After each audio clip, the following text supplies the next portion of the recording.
Kyle, how does this organization come together in correcting a situation that Austin just admitted was an error in judgment on his part?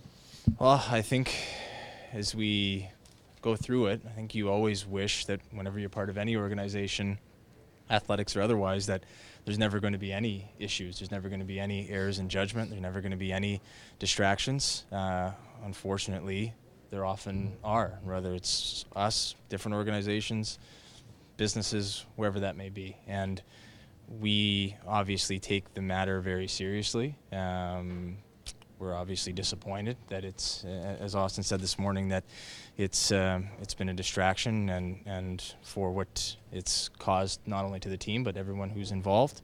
And for us, the way that you look at it is, number one, we have to find out what's happened, what's going on, and then subsequently we have to use it as an opportunity to continue to educate our whole organization, every player, every staff member, about the way that we expect our organization to conduct its business here at the rink every day, in the weight room, in the community, and how they interact with every citizen that they come into contact with, because when they are doing so, they're representing the Toronto Maple Leafs.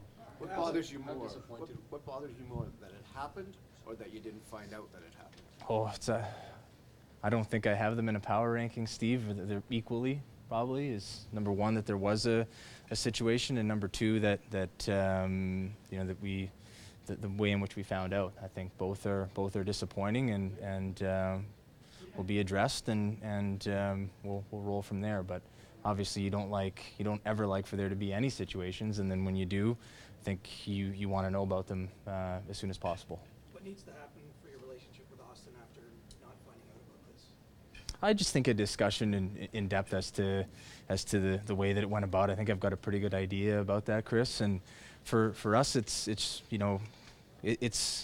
don't want it to come off as an excuse at all, but you often go through experiences, going back to my time in the Sioux and then here, where you have moments, because the players are so prolific athletically and they're very unique in their field, you can have moments where you often forget that they're 20, 21, 18, 23, 24, and moments like this remind you of that. And they also remind you of the onus that we have as an organization to continue to develop our people and how they conduct their business off the ice. So I don't think it will negatively impact the relationship with Austin. I think with everything that happens, that where someone doesn't meet the level of expectation that you have for them or for themselves, it's an opportunity for them to learn and to grow, and that's how we'll approach it, as with anything. How does this impact your decision on potentially naming a captain? I don't think today's the day to talk about the captaincy.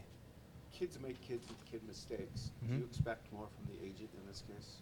I don't know the exact details as to yet. I think Judd has been great since we've learned about it, Steve, in terms of getting us information and helping us to kind of piece it all together.